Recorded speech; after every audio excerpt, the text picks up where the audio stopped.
RCM में आत्मविश्वास कैसे बढ़ाएं। आत्मविश्वास दोस्तों बहुत ही ज़्यादा ज़रूरी है। सेल्फ कॉन्फिडेंस जिसको इंग्लिश में कहते हैं। कोई भी कार्य आप कर लो उसके लिए आपको आत्मविश्वास चाहिए, भले वो छोटा काम हो या बड़ा काम हो। जितना आपके अंदर आत्मविश्वास होगा उतना आप अच्छे से उस काम को कर पाएंगे। यदि आपके पास आत्मविश्वास है तो आपने आधी बाजी खेलने से पहले ही जीत लिया, आप इसको मान लो। क्योंकि जो आज कंपटीशन बढ़ रहा है लोगों का, आधे लोग ऐसे हैं जो काम को करते ही नहीं है और बोलते कि काम होगा नहीं। विशेषकर हमारे फील्ड में ऐसा है कि 90% लोग काम को करते नहीं है, पहले ही अपना आत्मविश्वास खो देते हैं। जिससे क्या होता है कि वो काम करते नहीं है, निगेटिविटी फैलाते हैं और हम सोचते हैं कि ये काम हो ही नहीं सकता। आधे लोग ऐसे होते हैं, आधे से ज़्यादा ऐसे लोग होते हैं जो किसी काम को करने से पहले ही अपना आत्मविश्वास खो देते हैं। तो बात आपको समझ में आई कि आत्मविश्वास कितना जरूरी है। आपके अंदर आत्मविश्वास आ गया कि आप इस काम को कर सकते हो, तो आप मान लो कि आपने आधा काम तो वो कर ही लिया, बस आगे आपके एक्शंस काम करेंगे। दोस्तों, पेड़ की शाखा पर बैठा पंछी कभी भी इसलिए नहीं डरता कि पेड़ डाल हिल रही है, क्योंकि पंछी डाली में नहीं अपने पंखों पर भरोसा करता है। समझ रहे हो दोस्तों, जो पंछी बैठा है वो अपने आप पर विश्वास कर रहा है, अपने पंखों पर विश्वास कर रहा है, उसको दुनिया से कोई लेना देना नहीं है। वैसे ही आपको काम तो बाद में करना है, पहले अपने ऊपर विश्वास होना चाहिए, बाद में दूसरा काम होता है। ये समझ में आई दोस्तों बात आपको। खुद को कभी भी किसी भी हाल में बिखरने मत देना, क्योंकि लोग तो गिरे हुए मकान की ईंट तक उठा ले जाते हैं। समझना है दोस्तों, अगर हमारे अंदर आत्मविश्वास नहीं होगा तो हमारा कोई भी फायदा उठा सकता है, हम खुद ही अपने नज़रों में गिर जाते हैं, हम कोई भी काम कर नहीं पाते हैं, लोग हमारा उल्टा ज़्यादा फायदा उठा लेते हैं। तो आपको ध्यान में रखना है, आत्मविश्वास होना चाहिए। आत्मविश्वास को बढ़ाना कैसे है उसके लिए मैं 10 पॉइंट आपको बताने वाला हूँ आज के इस ट्रेनिंग सेशन में, इसलिए पूरा ट्रेनिंग सेशन जरूर देखिएगा। बहुत ही अच्छे पॉइंट्स बताऊंगा, काम के पॉइंट बताऊंगा, प्रैक्टिकल पॉइंट बताऊंगा, और ऐसे जो कोर्स है सेल्फ कॉन्फिडेंस के ऊपर वो भी हम आगे और जानते हैं। सबसे पहला, एक्सेप्ट द सर्कमस्टेंसेस। परिस्थितियों को आपको स्वीकार करना आना चाहिए। कैसी भी परिस्थिति हो, आप उससे मुंह मोड़ के खड़े नहीं हो सकते, आपको उसको स्वीकार करना है, उससे आपको डील करनी है। जैसे मान लो कोई भी परिस्थिति, जैसे मैं केवल आरसीएम की बात नहीं कर रहा हूँ, मैं हर एक चीज़ की बात कर रहा हूँ। मान लो आपको एक परेशानी आ रही है आरसीएम में कि सेल्स नहीं हो पा रही है, तो आप ये पकड़ के नहीं बैठ सकते कि सेल्स होएगी ही नहीं। आपको अपने आत्मविश्वास को बढ़ाने के लिए उस परिस्थिति से सामना करना पड़ेगा। सामना करना यानी आपको मार्केट में उतरना पड़ेगा, लोगों से बात करनी पड़ेगी। जैसे आप लोगों से बात करोगे, हो सकता है उस समय भी आपके पास में ना आएगी, नो आएगी, लेकिन जैसा कि मैंने आपको हर बार बताता हूँ कि आपको नो से डरना नहीं, नो को एक्सेप्ट करना है और आगे बढ़ना है, तब जाकर के आपको सफलता मिलेगी। छोटी सी सफलता जैसे ही मिल जाएगी आपको, और आप सेल्फ कॉन्फिडेंस आपके अंदर बढ़ जाएगा, फिर आप दूसरा काम करने में झिझकोगे नहीं। जैसे एक बार हमारे साथ हुआ था, मैं ऐसे ही एक्सपेरिमेंट के लिए मैं गया था सेल्स करने के लिए दुकानों पर। हालांकि हमारा काम नहीं है दुकानों पर सेल्स करने का, लेकिन मैं एक्सपेरिमेंट के लिए गया था। मैं सोच के रखा था कि इस एरिया में मैं 20 दुकानों को पकड़ूंगा और 20 दुकानों में से जो भी माल मेरा निकलेगा वो सही है, नहीं निकला तो भी सही, लेकिन 20 तो मैं पकड़ूंगा ही पकड़ूंगा। मेरे पास 2 घंटे का समय था। तो दोस्तों, मैंने 20 दुकान पकड़ी, जिसमें से 19 दुकानदारों ने मुझे मना किया और लास्ट दुकानदार ने मुझे एक अच्छा खासा ऑर्डर दे दिया जो काफ़ी अच्छे अमाउंट का था। तो यहाँ पर सीखने वाली बात क्या थी, अगर मैं उस 19 लोगों की ना को स्वीकार कर लेता, मैं नेगेटिव हो जाता, मैं उस परिस्थिति को स्वीकार नहीं कर पाता, तो क्या होता, मैं ऑर्डर तक नहीं पहुंच पाता और मेरे अंदर सेल्फ कॉन्फिडेंस नहीं आता। लेकिन वहाँ पर 20वीं दुकान ने मुझे सेल्फ कॉन्फिडेंस दिया और फिर आगे से मुझे समझ में आ गया कि लॉ ऑफ एवरेज काम करता है और मुझे आत्मविश्वास के साथ बढ़ना पड़ेगा। तो यहाँ पर इस तरीके से आत्मविश्वास बिल्ड होता है। आपको हर एक परिस्थिति को स्वीकार करना पड़ता है। दोस्तों, विश्वास और आत्मविश्वास ऐसे हैं जिन्हें आप हर दिन कमाते हैं और इससे हर दिन कमाते रहेंगे।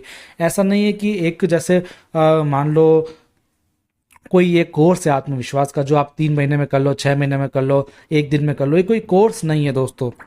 आपको ये लगातार करना पड़ता है। रोजाना हमारे अंदर आत्मविश्वास बनता है, रोजाना हमारे अंदर बढ़ता है, ये आप बात को ध्यान में रखना।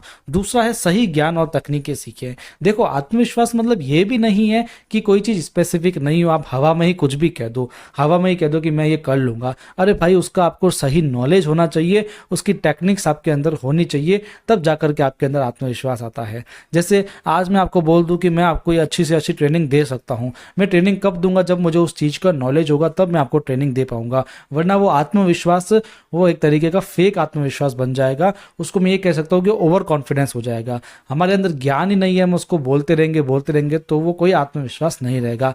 इसलिए आपको किसी फील्ड का अच्छा सा नॉलेज होना चाहिए और उसमें निपुणता होनी चाहिए दोस्तों। जैसे आज कोई लीडर आता है, मंच पर बोलता है कि ऐसा कर लो वैसा कर लो, अगर उसमें आत्मविश्वास है तभी बोल रहा है। और वो आत्मविश्वास कब उसने गेन किया है, जब उसने उसकी टेक्निक सीखी है, हमारे फील्ड की उसने नॉलेज ली है। तो यहाँ पर बात सीखने को ये मिली कि आत्मविश्वास को बढ़ाना है तो सही ज्ञान और टेक्निक्स आपको सीखनी पड़ेगी। दोस्तों, अपनी क्षमता को पहचान कर और उस पर विश्वास करके कोई एक बेहतर दुनिया बना सकता है। अगर अपने इनर टैलेंट को पहचान ले, अपनी कैपेबिलिटी को पहचान ले। तो दिक्कत यही है हमारे लोगों की आजकल कि वो अपनी कैपेबिलिटी को पहचानते नहीं है, कुछ भी कर लेते हैं। और दोस्तों, यदि कैपेबिलिटी को पहचान लिया तो वो एक नई दुनिया का जो आविष्कार है वो कर सकते हैं, बहुत ही अच्छे सफल हो सकते हैं। दोस्तों, आगे बताता हूँ मैं। अपनी साक्षरता को समझे दोस्तों, अपनी जो लिटरेसी है उसको आप समझिए। लिटरेसी को मैं एक तरीके से सिर्फ पढ़ाई लिखाई में नहीं बताऊंगा, मैं एक तरीके से आपकी बौद्धिक क्षमता के हिसाब से बता रहा हूँ। यानी अपनी जो बुद्धि है आप उसको समझिए, आपका दिमाग कितना चलता है, आप किसी चीज़ को कितने अच्छे से समझ सकते हैं। फिर उसमें आप अपने एजुकेशन को डालिए कि आपकी एजुकेशन किस तरीके की है, जो उस फील्ड की आपको नॉलेज रखती है। तब जा करके आप अपने अंदर जो सेल्फ कॉन्फिडेंस है उसको बिल्ड कर पाओगे। सेल्फ कॉन्फिडेंस मैंने क्या बताया, कोई फेक चीज़ नहीं है, आपको फेकनेस में नहीं आना है ना, फालतू चीज़ नहीं है, फर्जी चीज़ नहीं है। आपको सच में उस चीज़ का ज्ञान हो, आपकी वैसी बौद्धिक क्षमता हो, तब जाकर के अंदर आपको सेल्फ कॉन्फिडेंस आता है। तो सेल्फ कॉन्फिडेंस से पहले आपको अपनी साक्षरता बिल्ड करनी पड़ेगी और उसको समझना पड़ेगा। दोस्तों, यदि आप एक बार अपने साथी नागरिकों का भरोसा तोड़ देते हैं तो आप फिर कभी उनका सत्कार और सम्मान नहीं पा सकेंगे। ये मैं एक एक कोट्स आपको दे रहा हूं, इसको आप लिख लीजिएगा, बहुत अच्छी अच्छी लाइन आपको बता रहा हूं मैं। अब बात करते हैं सकारात्मक आत्म मूल्यांकन की। ये क्या है? अपना सेल्फ इवैल्यूएशन कीजिए। सेल्फ इवैल्यूएशन वही एक तरीका है जो मैंने आपको बताया, अपने आप का मूल्यांकन करना है अपने को। वही हम क्या कर सकते हैं, हमारे अंदर कैसी क्षमता है, हम इस काम को किस तरीके से करेंगे। मतलब आप अपने तरीकों को खोजिए, आप खुद को खोजिए, आप खुद को अपना फ्रेंड बनाइए। सबसे पहले तो दिक्कत क्या है ना हमारी, हम अपने आप को नहीं समझ रहे, लोगों को समझ रहे हैं, लोगों की कमियां निकाल रहे हैं, लोगों को अपने खुद के लाभ बता रहे हैं कि भाई तू ऐसा कर ले ऐसा हो जाएगा। अरे आप अपने आप को तो देखो, आप खुद हो कौन। अपने आप से कभी दोस्ती करिए, आपने अपने अंदर झांक करके देखा कि आप हो कौन, आपका सिस्टम कैसे काम कर रहा है, आपका जो ऊपर वाला दिमाग है ना ये किस तरीके से काम करता है, इसको आप इवेल्युएट करो। हर चीज़ को लिखने की कोशिश करो कि आप किस समय क्या सोचते हो, इसको सोचो। दोस्तों, ये बहुत ज़रूरी चीज़ें बता रहा हूँ मैं। मूल्यांकन करो ना अपना। अगर मैं कुछ भी चीज़ करता हूँ, मैं उसका कोई डिसीजन लेता हूँ तो मैं बाद में उसका मूल्यांकन करता हूँ कि मैंने ये ऐसा क्यों किया। तो ये चीज़ बहुत ज़रूरी होती है कि कोई भी आप डिसीजन ले रहे हो तो उसको इवेल्युएट करो। कोई भी काम कर रहे हो तो पहले देखो ना यार आप कर कैसे सकते हो उसको। यानी अपना आत्म मूल्यांकन करो, अपने आप से दोस्ती कर लो, अपने आप का एनालिटिक्स करो, तो मज़ा आएगा आपको काम करने का और आपका सेल्फ कॉन्फिडेंस बिल्ड हो जाएगा। जब आपके अंदर आत्मविश्वास होता है तब आप खूब आनंद उठा सकते हो, और जब आप आनंद उठाते हो तब आपका अद्भुत चीज़ भी कर सकते हो। क्योंकि हम किसी चीज़ में एंजॉय करेंगे तब जाकर के उसको हम उसके अंदर एक्सपेरिमेंट्स करेंगे तो कुछ ना कुछ नया होगा। अगर उसमें इंटरेस्ट ही नहीं है, सबसे पहले तो हमारे अंदर विश्वास नहीं है, फिर उसमें इंटरेस्ट नहीं आएगा और आगे क्या होगा, वो काम हमसे हो नहीं पाएगा। नेटवर्क में सहयोग और संपर्क, कोलैबोरेशन एंड कम्युनिकेशन नेटवर्क, ये क्या है दोस्तों? आपका जो नेटवर्क है ना, जो आपकी अपलाइंस है मेन, उनसे आप लगातार सपोर्ट में रहो और साथ में उनसे संपर्क में भी रहो। उनका यदि आप सपोर्ट लोगे तो आपको आत्मविश्वास बढ़ेगा, नहीं तो दिक्कत आ जाएगी। स्टार्टिंग में प्लान दिखाने जाते हो, उनका सहयोग लो, लगातार उनसे मीटिंग्स करो, लगातार फ़ोन पे बातचीत करो, तो आपके अंदर सेल्फ कॉन्फिडेंस आएगा। यदि आप ये सब नहीं करोगे तो आपका जो आत्मविश्वास है कम होता जाएगा। क्योंकि आत्मविश्वास आखिरकार आता किससे है? ये मोटिवेशन से भी बहुत अच्छा होता है, और मोटिवेशन हमको कौन देगा? हमारे अप्लायंस देगी, हमारे सहयोगी देंगे। इसलिए हमेशा उनसे कम्युनिकेट करते रहो। दोस्तों, आत्मविश्वास महत्वपूर्ण है। कभी कभी जब आप में विश्वास ना भी होना तो भी आपको आत्मविश्वासी दिखना चाहिए। क्योंकि होता ये है, जब हम आत्मविश्वासी दिखते हैं, जैसे हम कोई इंटरव्यू देने जाते हैं, तब यदि हमारे अंदर आत्मविश्वास दिखता है ना लोगों को, तो वो हमको हायर कर लेते हैं। हो जाता है कभी कभी नर्वस हो जाते हैं, लेकिन आत्मविश्वास चेहरे पर दिख जाए तो मान लो हम सक्सेस वहाँ पर हो गए। लेकिन वही बात आपको ध्यान रखनी है, फेक भी बिल्कुल नहीं होना चाहिए। आत्मविश्वास दिख रहे हो इसका मतलब ये भी नहीं है कि एकदम फेक हो। समझ में आया दोस्तों? स्वाभाविक हो, बी नेचुरल। हमेशा आपको नेचुरल रहना पड़ता है। अगर आप दिखावा करोगे, अपने आप को ज़बरदस्ती इवेल्युएट करोगे, लोगों के सामने ज़बरदस्ती प्रेजेंट करोगे अपने आप को, जैसे आप हो नहीं वैसा प्रेजेंट कर रहे हो, तो आपके अंदर आत्मविश्वास कम हो जाएगा, ऑटोमेटिकली आपको पता भी नहीं लगेगा। इसलिए हमेशा आपको नेचुरल रहना है। जैसे आप हो वैसे आप लोगों को दिखो, जैसे आपकी सोच है वैसे आप लोगों को दिखाओ। समझ में आ रहा है दोस्तों? लोगों के दिखावे पे कभी मत जाओ, नहीं तो आप अपना आत्मविश्वास खो बैठोगे। इसके बाद में दोस्तों एक कोट आपको बता रहा हूँ दोस्तों, स्वास्थ्य सबसे बड़ी दौलत है, संतोष सबसे बड़ा खजाना है, आत्मविश्वास सबसे बड़ा मित्र है। इस चीज को लिख के रख लेना, आपको बहुत काम आएगी। सफलता की कहानी, सक्सेस स्टोरीज। सफल लोगों की कहानियां सुनो, सफल लोगों की बायोपिक्स पढ़ो, उनकी जीवनी देखो, जीरो से हीरो बनने का सफर देखो। तब आपके अंदर आत्मविश्वास आएगा कि हाँ यार, मैं भी तो ऐसा ही हूँ, मैं भी तो ऐसा ही सोचता हूँ, मैं भी तो ऐसा ही करता हूँ। तो आपको ये समझ में आएगा कि आप उससे रिलेट कर रहे हो, और जब वो काम कर सकता है जो सफल व्यक्ति है, तो मैं क्यों नहीं कर सकता। इससे क्या है कि सेल्फ कॉन्फिडेंस बढ़ता है। इसलिए आपकी टीम में, आपकी जो लीडर्स है, आपकी कंपनी में जो आपके लीडर्स है, जो सफल हो चुके हैं, उनकी आप कहानियां सुनो दोस्तों, बहुत जरूरी होती है। दोस्तों खुद पर भरोसा करना पक्षियों से सीखें, क्योंकि जब वो शाम को वापस अपने घर लौटते हैं तो उनकी चोंच में आने वाले कल के लिए कोई दाना नहीं होता, क्योंकि वो जानते हैं कि कल मैं अपने लिए बंदोबस्त कर लूंगा। ये होती है आत्मविश्वास। इसी तरीके का आत्मविश्वास आपको रखना पड़ेगा। नियमित प्रशासनिक संवाद, रेगुलर एडमिनिस्ट्रेटिव कम्युनिकेशन। प्रशासनिक यानी वही, आप अपने टीम में लगातार कम्युनिकेट करते रहो, हर चीज़ पे बात करते रहो, इससे आपका सेल्फ कॉन्फिडेंस बढ़ता है। आप बातें ही नहीं कर रहे हो तो आपका सेल्फ कॉन्फिडेंस नहीं बढ़ेगा। इसलिए जो अपने के एडमिन्स वगैरह हैं, यानी आपके अप्लाइंस है, उनसे आप लगातार बात करते रहो। खुद को कभी भी किसी के हाल में बिखरने मत देना, क्योंकि लोग तो गिरे हुए मकान की ईंट तक उठा ले जाते हैं। मैंने आपको क्या बताया था अभी स्टार्टिंग में भी, यही सेम कोड बताया, अभी भी यही बता रहा हूँ कि आप अगर बिखर गए ना, आपके अंदर आत्मविश्वास नहीं है, तो लोग आपका गलत फायदा उठा सकते हैं। ये मेन पॉइंट है दोस्तों, सकारात्मक मंत्र, पॉजिटिव मंत्र।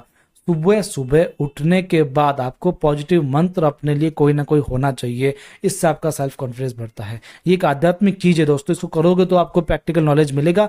मैं कितना भी आपको कह दूंगा, जब तक आप करोगे नहीं तब तक आपको समझ में नहीं आएगा। रोज सुबह उठो, अपने आप से कहो कि तू कर सकता है, तू कर सकता है, तब जाकर के ये होगा। सुबह सुबह आप कोई ना कोई ऐसी पॉजिटिव चीजें सोचोगे, तब जाके आपको सकारात्मक ऑरा मिलेगा और आपके थॉट्स भी सकारात्मक आएंगे। जब थॉट्स सकारात्मक आएंगे तो आप जो काम करोगे वो भी सकारात्मक करोगे। जब आप काम करोगे तो सीधी सी बात है, आपको जो रिजल्ट निकलेगा वो भी सकारात्मक निकलेगा। इसलिए सकारात्मक मंत्र का आप हमेशा सुबह सुबह उच्चारण जरूर करो।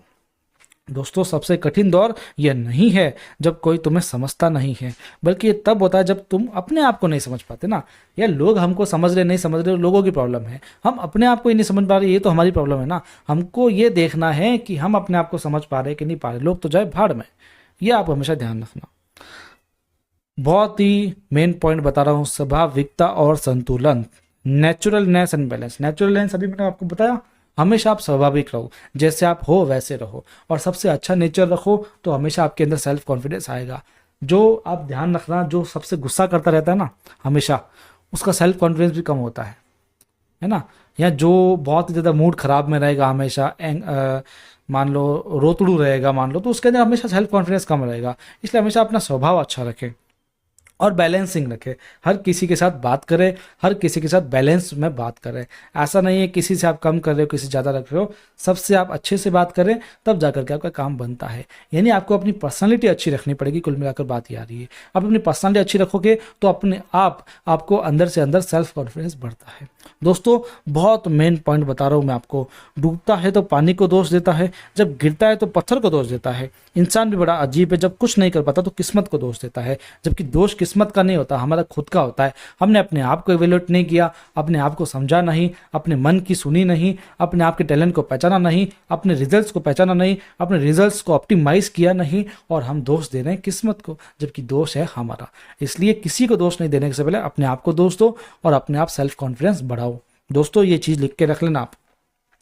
एक और पॉइंट बता दो, 10 पॉइंट हमारे हो चुके हैं। ये मेन चीज आपको बता रहा हूं, आत्मविश्वास और अति आत्मविश्वास में फर्क होता है। आपने सुना है कॉन्फिडेंस और ओवर कॉन्फिडेंस। ओवर कॉन्फिडेंस भी नहीं होना चाहिए, कॉन्फिडेंस भी एक मात्रा में होना चाहिए। यदि आपको सच में कोई नॉलेज हो तो कॉन्फिडेंस होना चाहिए, वरना आप ओवर कॉन्फिडेंस कर बैठे तो फिर बाजी बिगड़ जाएगी दोस्तों। और दूसरी बात, आत्मविश्वास को कभी घमंड में ना बदलने दें। आत्मविश्वास घमंड में नहीं बदलना चाहिए, हाँ, आपको अच्छा लगता है कि ये काम मैं कर सकता हूँ तो बिल्कुल करिए, लेकिन आपको सबको ऐसा भी सुनाना नहीं है ये काम तो मैं चुटकियों में कर दूंगा और कोई कर भी नहीं सकता, इस तरीके से नहीं बोलना है। भाई साहब, अपने घमंड आ गया ना अपने अंदर, तो वो आत्मविश्वास चकनाचूर हो जाएगा, कुछ कर भी नहीं पाएंगे हम। ये बात रखना, और केवल उस काम को नहीं, आगे आने वाले जन्मों तक हम कोई काम नहीं कर पाएंगे, क्योंकि वो घमंड में बदल गई चीज़।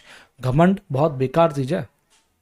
तो दोस्तों, आज का वीडियो इतना ही, आज की ट्रेनिंग इतनी ही। आपको कुछ समझ में आया हो तो कमेंट कीजिएगा, कुछ सच में लगा हो कि हाँ भाई कोई भैया ने बड़ी चीज़ बता दी, तो आप ज़रूर हमें कमेंट में लिखिए, लाइक कीजिए, शेयर कीजिए, लोगों को आत्मविश्वास जगाइए, अपने अंदर जगाइए।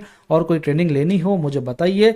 इस चैनल को सब्सक्राइब जरूर करके रख लीजिएगा, क्योंकि इस चैनल में लगातार 60 दिनों से मैं डेली ट्रेनिंग लेकर के आ रहा हूँ आपके लिए, केवल और केवल आपके लिए। हर तरीके की नॉलेज दे रहा हूँ, भले वो मोटिवेशन हो, भले वो इन्फॉर्मेशन हो, भले किसी चीज़ का अपडेशन हो, भले कोई प्रोडक्ट की नॉलेज हो, भले कोई प्रैक्टिकल नॉलेज हो, हर तरीके की नॉलेज आपको ट्रेनिंग के माध्यम से रोजाना दे रहा हूँ।